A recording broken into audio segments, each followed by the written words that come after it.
Hello my dears and welcome to my yummy cooking channel. Today we're making okonomiyaki. Okonomiyaki is a very popular street food from Japan, which basically means fried whatever you want. Traditionally, it's fried or grilled on a hot iron plate, but at home you can just use a regular pan. The recipe and ingredients can vary depending on the region. Today I'll show you the Osaka style. This is a very simple version, just the way I always make it at home, with pointed cabbage, eggs and bacon. But as I mentioned before, you can put whatever you like on it, so have fun. We'll start with the dough. First, here are about 130 grams of flour. Add 2 tablespoons of potato starch, 1 teaspoon of salt, 1 teaspoon of sugar, and half a teaspoon of baking powder. Then mix everything with 180 milliliters of dashi broth. There's a tablespoon of dashi powder in it. Otherwise, you can also use chicken broth as a substitute or vegetable broth for vegetarians. Mix everything well until you get a sticky, thick mixture. But if you don't feel like making the batter yourself, you can also use the ready-made okonomiyaki batter mix. Of course, that's even easier and faster. As usual, I'll link all products in the video description. So, while the batter is resting a bit, we'll prepare the pointed cabbage. We'll cut it into very thin, small strips and chop them up a few more times.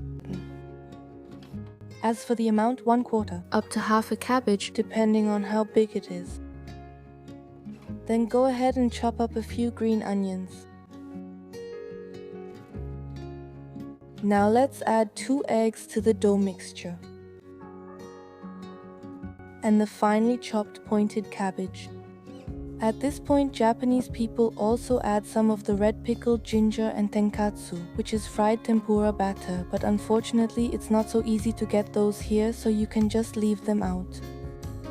Now we can fry everything. First, spread a little oil in the pan. Then add the mixture. The amount is enough for about 2 to 3 servings depending on how big you make them. But my tip is to make slightly smaller okonomiyakis because then they're easier to flip. Put bacon on top and flip it over. If you can judge the temperature well, you only need to flip it twice in total.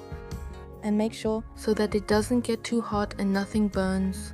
You can also cover it, then it will be gently steamed, and that will make things easier for you too. The whole thing will take fried for about 8 minutes, then it's done and can be arranged on the plate. First, the okonomi sauce goes on top.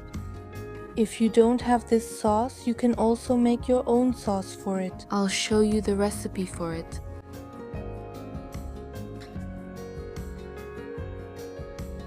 The typical Japanese mayonnaise is in a striped look, but you can also use regular mayonnaise instead. Then add the obligatory Bonito Flakes, which move or dance beautifully on top. A bit of green onion. And optionally sprinkle a bit of alanori seaweed on top as well. Then your delicious homemade okonomiyaki is ready. Yum! I really hope you enjoyed my okonomiyaki recipe. If you did, please give me a thumbs up and subscribe to my channel. See you next time. Bye.